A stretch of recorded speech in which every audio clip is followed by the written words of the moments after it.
طبختكم الصالحات وجبت لكم وصفة هايلة وهي واحد الكراته في المول الأسطوري بطريقة بسيطة. نبدأ بسم الله على بركة الله. حكمت النيجرة تاعي، حطيت فيها مغرفة تاع زيت مغرفة تاع الزبدة. دوك واش ندير، نحكم نص الصدر تاعي ونخليه في هذاك الزيت والزبدة. نزيد له حبة تاع البصل متوسط الحجم، هاد الناس كتشتاح بديرها فيها في القاشوره فيها. نقلي البصل مع الدجاج ديالي. طاب لي هذاك نص الصدر تاع الدجاج تاعي، نحيت له العظم وفتته كامل كما راكم تشوفوا. واش نزيد له هنايا؟ نزيد له انا مغرفه تاع جبن تكون كبيره، ولا عندك مثلثات ديري 3 ولا 4 كيما تحبي. هاوليك درت كميه لاباس بها. نخلط هذاك الفرماج باش يذوب لي شويه في السخونيه تاع الدجاج. شويه تاع معدنوس،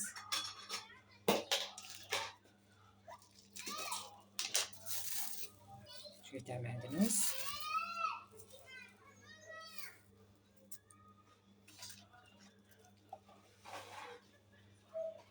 باش يزود لنا الخليط تاعنا. درت انا حبه بطاطا قليتها، حبه بطاطا كبيره قليتها، ونخلط هذيك البطاطا مع الدجاج وهذاك المعدنوس والفرماج تاعي.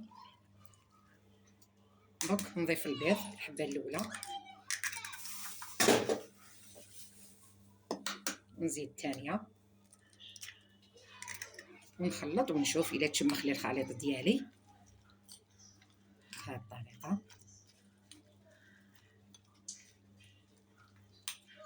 هيك انا نفضل نزيد الثالثه باسكو البيض تاعي ماشي كبير صغير. هيك نخلط مليح بهذه الطريقه. هاوليك هذا وناوي تشمخ لي، تشوفوه جاري شويه. اخر حاجه نزيدها وهي هذاك المرقه اللي طابت مع شويه تاع الجلبانه، نزيدها باش ما يجيناش ناشف بزاف. هاوليك ونخلط ونجيب المول الاسطوري تاعي ونفرغ الخليط تاعي. تحبوا ديروا بابي كويسون نديرو في المول، نستفو كامل. ما كملتو كامل وسويتو، اخر حاجه فرماج غابي ندخلو الفرن قسم ما ينشف لي غير هذاك البيض، يعني كلش طايب. ومن بعد نقدمهم لكم بحول الرحمن. ابو جحميم الله الله، والبنه ما نحكيلكمش كي كان يطيب. دوك واش نديرو، نقسمو. هاوليك تقسم لنا فاسيلمون.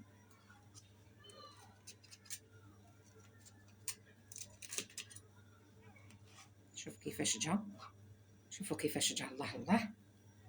واخر حاجه نديروها هذيك لاصوص اللي طالبت لي.